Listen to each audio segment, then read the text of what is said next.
Bienvenue à Gaïsviller et sa belle église qui nous accueille pour cette célébration écuménique du Vendredi Saint. Nous sommes en route vers le matin de Pâques. Mais avant Pâques, il y a d'autres étapes. Il y a le Vendredi Saint, ce moment de la croix, un moment de souffrance, un moment de ténèbres. Mais nous ne pouvons pas le contourner. Ce Vendredi Saint 2026, nous le vivons au cœur d'une actualité particulièrement agitée, dans un monde traversé par beaucoup de violences. Nombreux sont également les lieux de souffrance et de blessures, tant dans la société que dans nos vies. Pendant cette célébration œcuménique, protestants et catholiques, nous entendrons des témoins qui rejoignent d'une manière très concrète des femmes, des hommes, des jeunes, des enfants sur leur chemin de croix. Nous voulons nous mettre à leur écoute, discerner le soutien et le chemin de résurrection qu'ils peuvent entrevoir dans ces situations si difficiles. Où que nous soyons, sur le chemin de nos existences, Jésus le Christ s'adresse à nous pour nous dire « Venez à moi, vous tous qui êtes fatigués et chargés. »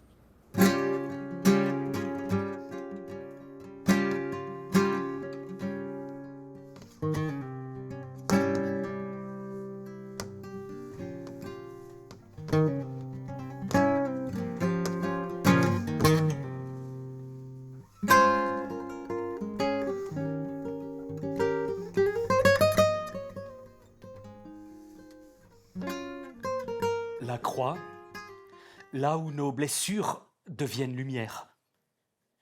Nous aimerions tant arriver à la joie de Pâques sans avoir à traverser la souffrance du Vendredi Saint, mais pas de dimanche de Pâques sans Vendredi Saint. L'inverse est vrai aussi. Pas de Vendredi Saint et sa souffrance qui ne puisse déboucher sur la joie du dimanche de Pâques, la résurrection.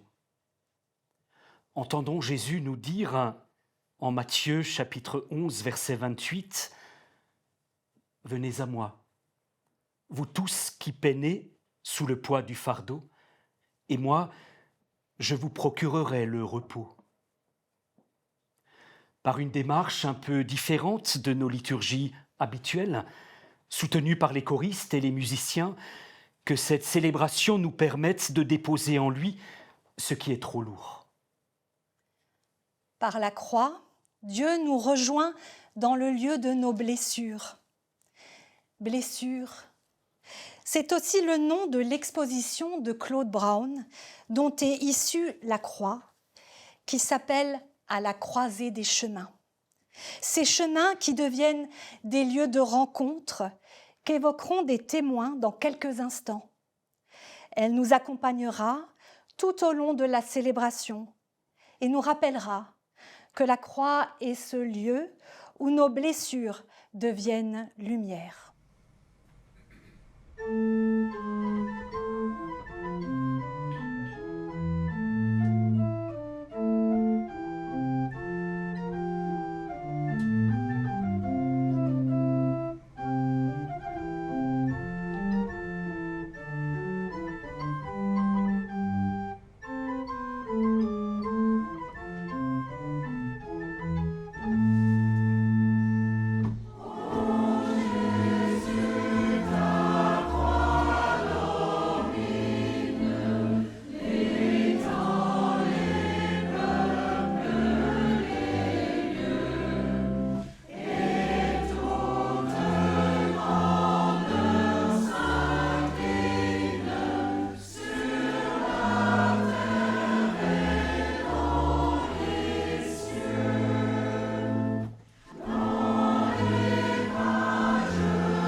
bien des peurs nous assaillent face à un avenir incertain, laissons les enfants les nommer pour nous.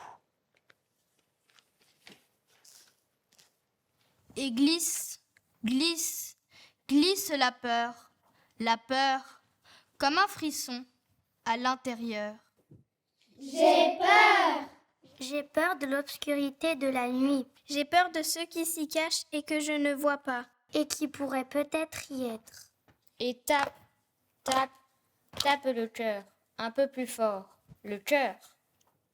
J'ai peur! J'ai peur des voleurs qui pourraient rentrer dans ma maison.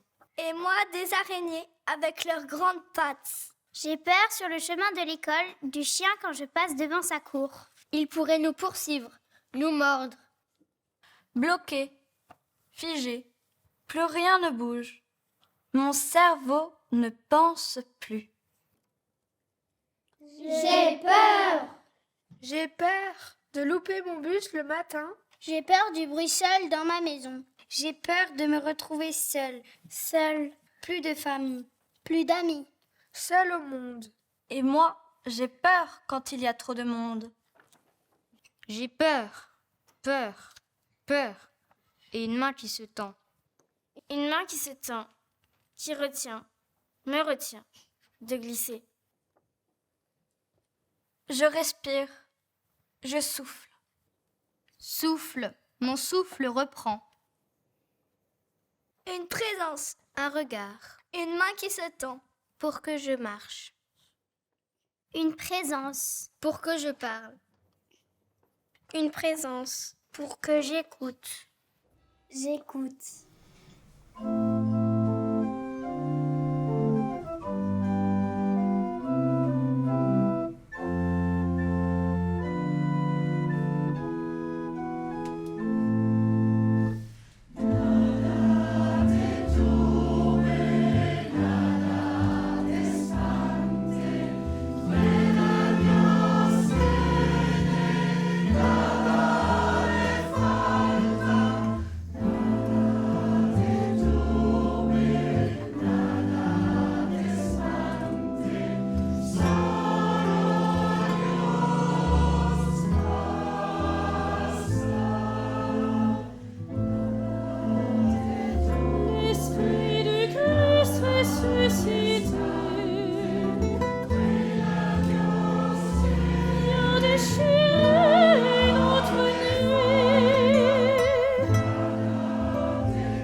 Source de la foi, cette confiance.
Venez à moi, vous tous qui peinez sous le poids du fardeau. Nous allons maintenant recevoir 3 témoignages de fardeaux qui ont pu être déposés, d'un soutien concret apporté, d'une espérance permettant de se tourner vers l'avenir.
Ma vie se craquelle parfois, comme la peinture de cette croix.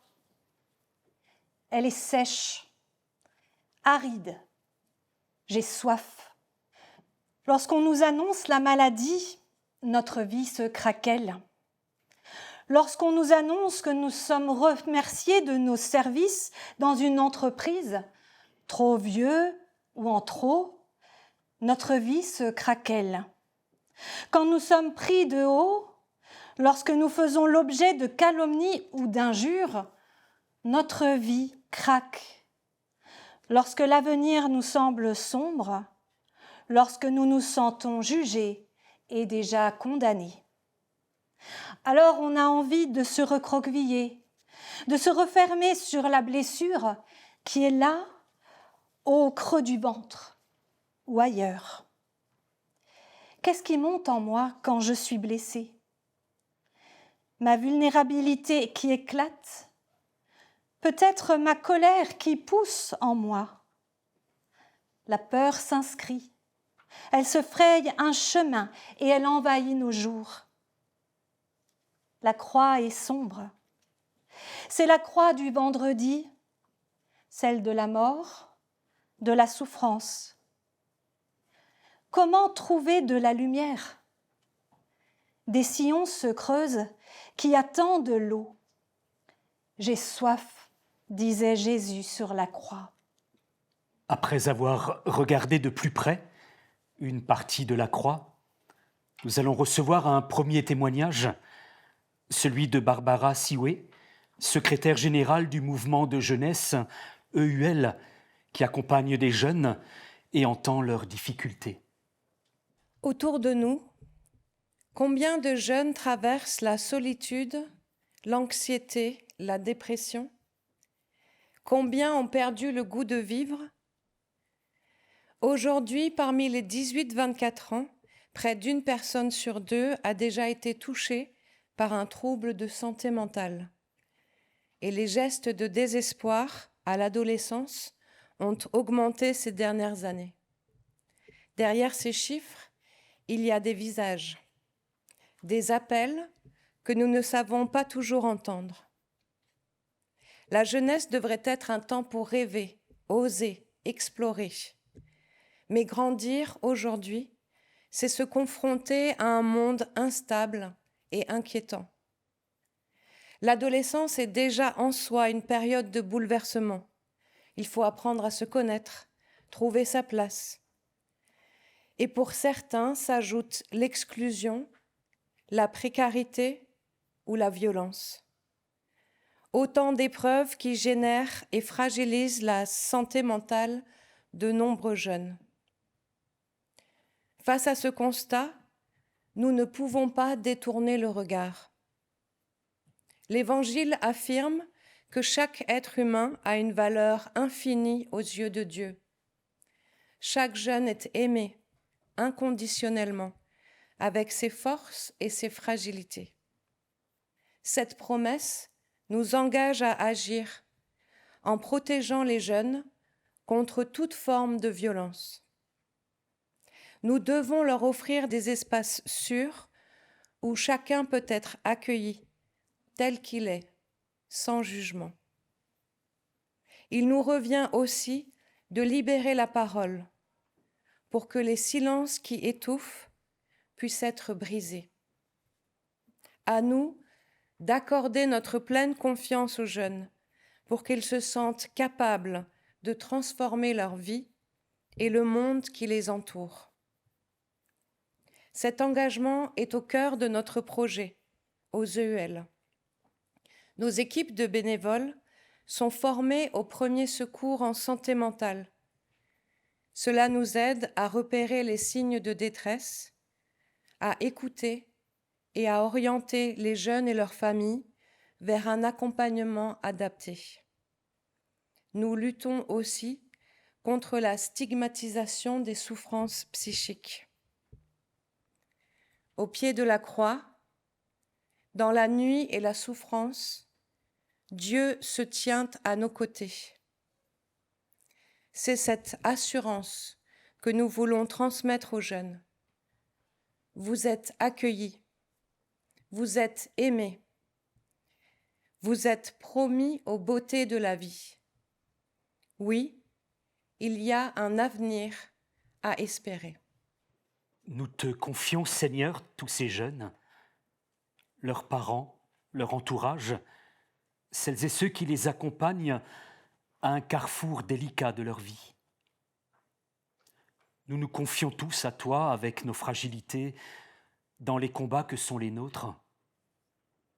Ô Jésus, toi qui es la lumière apaisante dans nos tempêtes intérieures, je m'approche de toi, le cœur et l'esprit alourdis par les ombres de l'angoisse.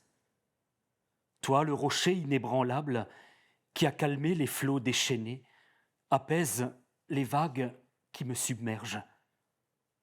Dans le tumulte de mes pensées, sois mon refuge, ma clarté. Seigneur, lorsque la nuit de l'inquiétude enveloppe mon cœur, tends-moi ta main. Que ton Esprit Saint, souffle de paix, libère les chaînes de mes peurs et éclaire mes sentiers obscurs, pour trouver devant ta croix la force de traverser les tempêtes et de porter les miennes de croix. Que chaque soupir devienne chant de confiance, que chaque larme devienne perle de grâce. En toi, Jésus, source de toute paix. Amen.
Regardez cette croix.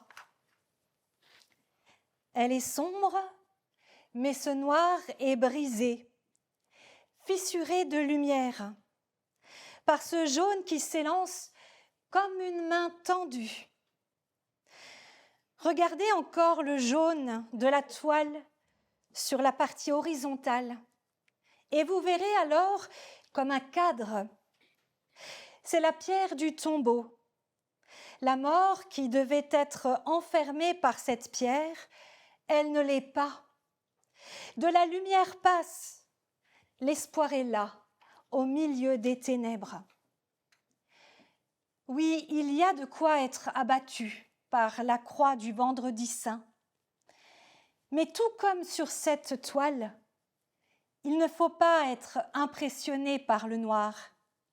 Il n'y a pas que le noir à regarder, car Dieu nous apporte une lumière, une espérance à suivre, la résurrection. Voilà donc l'événement central et fondateur du christianisme, cette croix qui porte déjà en elle la vie. Mais l'événement n'est pas non plus un point final. Oui, regardez encore la fissure jaune centrale, comme un chemin, mais aussi comme une main tendue. N'est-elle pas un appel vers l'autre? Cette croix nous dit « Tu n'es pas seul dans ta blessure, dans le lieu de ton Vendredi Saint. Je suis avec toi. Je suis allée jusqu'au bout de ce que tu pouvais vivre. Honni, trahi, maltraité. » Deuxième partie de la croix, deuxième témoignage, celui d'Angèle Péter, qui fait partie d'une équipe œcuménique Caritas. Il, elle, a mis du temps à venir demander de l'aide. La honte. C'est difficile dans le rural de sortir de l'anonymat de la pauvreté. C'est difficile de se rendre compte qu'on ne va plus s'en sortir tout court. Et l'accident de parcours arrive tellement vite quand on est financièrement toujours sur la corde raide. Il y a le problème de santé, le loyer, un appartement à chauffer, l'essence, l'assurance, parce qu'il faut une voiture pour aller au travail, ou même pour en chercher. Ils sont nombreux à subir une réduction de personnel, un dysfonctionnement des services publics, un travail en intérim qui frôle parfois l'esclavage, ou simplement une séparation, un divorce. Quand on vit avec peu, le moindre accident de la vie vient rompre l'équilibre et enfonce dans la solitude. Il, elle, est venu quand même, peut-être parce que, après tout, ça pouvait aussi bien se passer. Quand nous proposons une démarche respectueuse, une alimentation digne, cela surprend souvent. En effet, il ne s'agit pas seulement de donner un colis alimentaire. Il y a le temps de l'accueil, de l'échange, du partage, de la rencontre. L'autre existe pour moi. C'est une personne. Elle n'est pas que momentanément en difficulté financière. Elle a d'abord une histoire. Elle est riche de son expérience passée, de ses talents, de ses espoirs et de son courage. Il est important que les personnes puissent choisir ce qu'elles vont manger la semaine prochaine. La liste de ce que nous pouvons leur offrir n'est pas infinie, mais quand même, manger équilibré, s'habiller à moindre coût, mais aussi se retrouver avec d'autres pour échanger, partager. Dans la difficulté matérielle, chacun reste un humain. Chacun garde sa dignité d'homme, de femme et même d'enfant de Dieu. Respecter l'autre en l'accompagnant dignement, c'est simplement une manière de vivre concrètement notre foi chrétienne. À quoi bon dire qu'on a la foi si l'on n'a pas les œuvres, comme dit saint Jacques? Quand une fois par mois, nous proposons un atelier cuisine, une après-midi de rencontre autour d'un café, que de richesse dans les échanges, de paroles libérées. Aujourd'hui, j'ai parlé à des êtres humains. Quelle force et quelle reconnaissance dans ce témoignage. Quelle joie quand une personne croisée des années après nous remercie. Quel bonheur quand Samy, arrivé chez nous il y a à peine un an, obtient un 20 sur 20 en maths, grâce au soutien scolaire. Servir l'humain, porter l'espérance, simplement, solidairement, fraternellement, une ambition à la portée de chacune et de chacun. Des personnes, des familles à rejoindre, à soutenir, à accompagner. Dieu notre Père, toi qui es puissance et bonté, donne la force à celles et ceux qui subissent l'épreuve. Donne la lumière à celle ou celui qui cherche la vérité. Mets au cœur de l'homme la compassion et la charité. Donne aux voyageurs l'étoile directrice, aux malades le repos et aux souffrants la consolation. Père, donne aux coupables le repentir, à l'enfant le guide, à l'orphelin le parent. Que ta bonté nous permette de répandre partout l'espérance et la foi. Dieu, un rayon, une étincelle de ton amour peut éclairer la terre entière. Père, donne-nous la force de traverser l'épreuve. Aide-nous à progresser afin que nous puissions nous élever jusqu'à toi. Donne-nous la charité et l'humilité. Donne-nous la foi et la raison. Donne-nous la simplicité qui fera de nos âmes le miroir où se reflètera ta douce et divine image. Amen.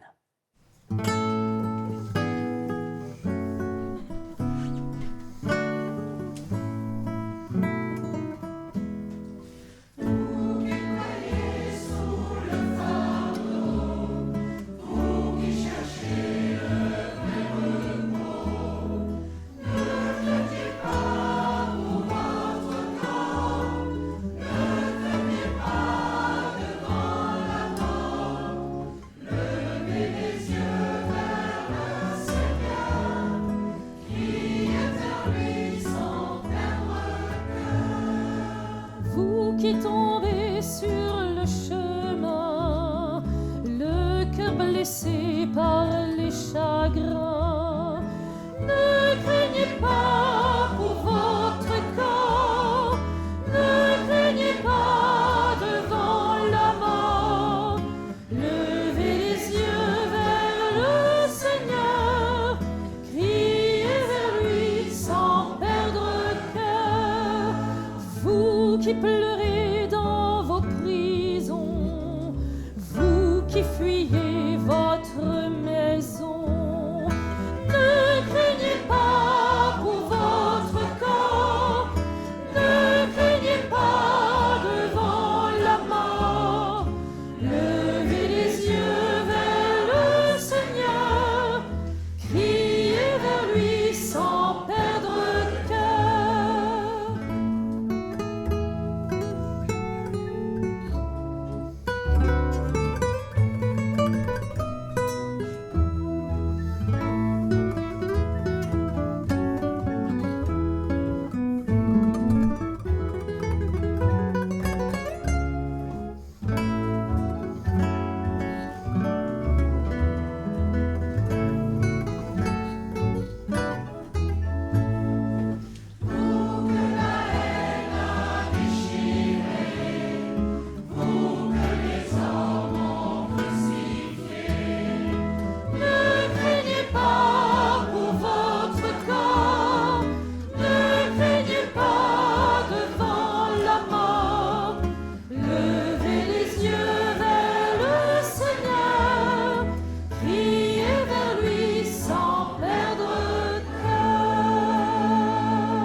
C'est sur le chemin qui nous mène vers l'autre que nous rencontrons Jésus. Ce qui commence comme un chemin sur la toile se transforme en main qui nous dit « c'est dans la rencontre que tout se joue ». Oui, regardez encore le tableau de Claude Brown. Il s'appelle « À la croisée des chemins » parce qu'il s'agit de deux toiles croisées, de deux chemins qui se croisent à l'image des témoignages, des destins de vie qui se rencontrent ce matin. Il y a l'horizontalité de la croix, là où le cadre jaune limite du tombeau ne parvient pas à retenir le ressuscité. L'espérance nouvelle naît à Pâques pour tous et nous sommes invités à la partager. Et la verticalité, cette main tendue qui s'élève vers le ciel, signifie le mouvement rétabli entre le ciel et la terre, entre les hommes, les femmes et Dieu. Ainsi, la résurrection, c'est ce passage de la peur, du doute, de la méfiance, vers la libération, l'espérance, l'amour. Ta blessure, elle devient une possibilité de compassion. De la même manière que la croix a été la manifestation de l'amour de Dieu pour nous. Ta blessure est transformée. Elle devient ouverture vers l'autre. Les chemins de vie se croisent.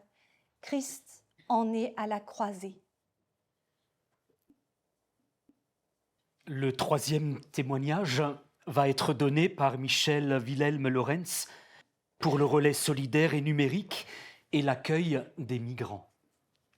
Nombreuses sont les raisons qui poussent des personnes à prendre le chemin de l'exil. Fuir la guerre, les persécutions, la pauvreté extrême, ou encore des régimes qui menacent gravement les libertés individuelles. À la souffrance du déracinement s'ajoute, une fois arrivés, l'épreuve d'un système qui tarde à les accueillir. Procédures longues et opaques, décisions parfois arbitraires, assignation à résidence qui désarçonne, et le sentiment douloureux d'être perçu par certains comme une menace plutôt que comme une personne. À cela s'ajoute une épreuve moins visible, l'attente. Une attente qui s'étire sur des mois, parfois des années, dans l'incertitude et la crainte. Lorsque nous croisons ces hommes et ces femmes dans nos villes, sous des abris de fortune ou dans des foyers, quel regard posons-nous sur eux? Nous pouvons choisir de voir, dans cet autre qui cherche un endroit où vivre en sécurité, un frère ou une sœur en humanité, dont la dignité est un droit inaliénable. En les côtoyant au sein de notre service diaconal, nous constatons que ces personnes ne cherchent pas la charité. Leurs aspirations sont simples, une vie meilleure pour leurs enfants, un travail leur permettant de vivre dignement, un logement. Elles veulent tisser des liens, exister à nouveau aux yeux de quelqu'un. Nous leur offrons notre soutien dans leur désir de s'intégrer, cours de français, d'informatique, aide à la rédaction d'un CV ou accès à un vélo. Et rapidement, ce sont elles qui souhaitent contribuer, offrir leurs compétences, se mettre au service des autres. Notre foi nous rappelle que Dieu nous aime avant même que nous ayons fait quoi que ce soit pour le mériter. Sa grâce nous précède. C'est cet amour reçu gratuitement qui nous met en mouvement et nous appelle à notre tour à agir concrètement envers les autres. C'est peut-être cela une église vivante, une communauté où des personnes venues d'horizons très différents choisissent de cheminer ensemble, portés par une même espérance, en continuant à recoudre, à rapiécer le tissu déchiré de l'humanité. Cela commence par des gestes simples et décidés. Ce sont ces gestes, mis bout à bout, qui en retissent la trame. Aucun n'est trop petit, chacun compte. Seigneur, tu as voulu connaître toute la condition humaine. Tu n'as pas épargné à la Sainte Famille l'épreuve de l'exil. Afin de protéger l'enfant nouveau-né que tu leur avais confié, Marie et Joseph ont franchi les frontières. Aujourd'hui, ils sont des millions encore jetés sur les routes et les mers du monde par la guerre, la misère, les persécutions. Éclaire leur route, afin qu'aucun ne se perde, afin qu'ils trouvent des portes et des cœurs ouverts pour les accueillir, une terre pour se reposer, un avenir pour eux-mêmes et leurs enfants. À ceux qui ont la charge de les accueillir, donne un cœur humble, afin qu'ils se mettent à leur écoute pour apprendre à les connaître, à les comprendre. À ceux qui ont la charge de les accueillir, Apprends-leur à servir sans jugement. Fais d'eux des instruments de ta paix. Nous t'en supplions, Seigneur. Souviens-toi de ton amour pour tous les peuples de la terre. Nous le croyons, ta grâce est à l'œuvre dans ce monde. Amen.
À cet instant de cette célébration, entendons-le nous redire au creux de l'oreille « Venez à moi, vous tous qui peinez sous le poids du fardeau, et moi je vous donnerai le repos.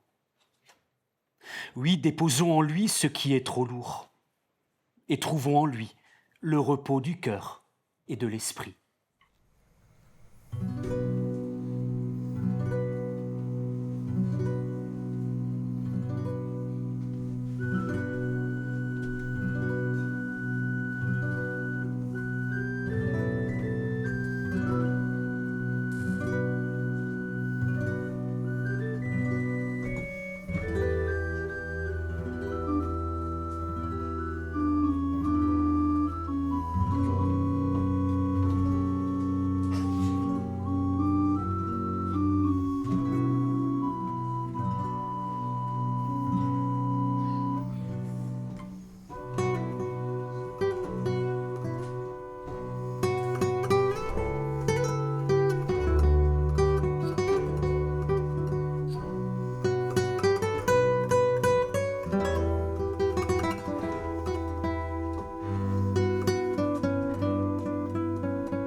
Comme une biche soupire après l'eau du ruisseau, moi aussi, je soupire après toi, mon Dieu. J'ai soif de Dieu, du Dieu vivant. Quand pourrai-je enfin entrer dans son temple pour me présenter devant lui? Jour et nuit, j'ai ma ration de larmes, car on me dit sans cesse, ton Dieu, que fait-il donc? À quoi bon me désoler? À quoi bon me plaindre de mon sort? Mieux vaut espérer en Dieu et le louer à nouveau, lui, mon Sauveur et mon Dieu. Au lieu de me désoler, je m'adresse à toi, mon Dieu, depuis l'endroit où je suis. Que le Seigneur me montre sa bonté le jour. Et je passerai la nuit à chanter pour lui, à prier le Dieu qui me fait vivre. À quoi bon me désoler? À quoi bon me plaindre de mon sort? Mieux vaut espérer en Dieu et le louer à nouveau, lui, mon Sauveur et mon Dieu. Amen.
présent notre prière de famille.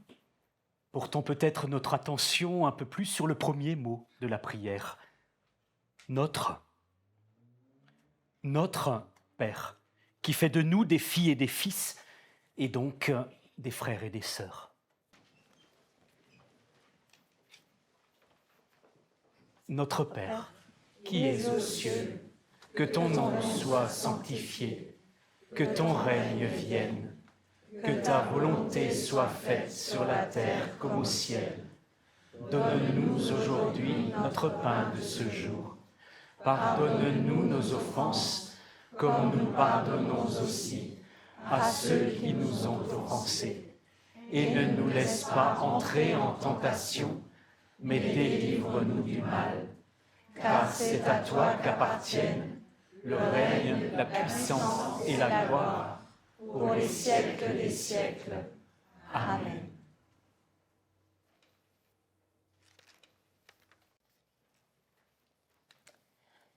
Dieu vient dans le lieu de ta blessure. Il t'accompagne dans le lieu de ta croix. Il connaît, il sait la tristesse et l'amertume, à l'image du vin proposé sur la croix. Il connaît et il veut te donner un horizon à espérer. Vous avez entendu les témoins des lieux de blessure. Il y en a encore de nombreux autres, de ce que l'on dit et de ce que l'on ne dit pas.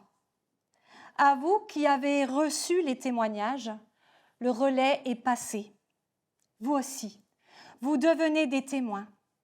Vous devenez des témoins de ces lieux de blessure et de résurrection.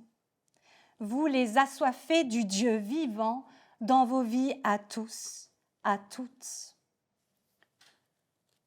Que le Seigneur envoie sa bénédiction sur chacune et chacun d'entre nous, en passant avec lui de la mort à la vie, qu'il nous fasse passer des ténèbres à son admirable lumière, en tenant ferme dans la foi, l'espérance et l'amour.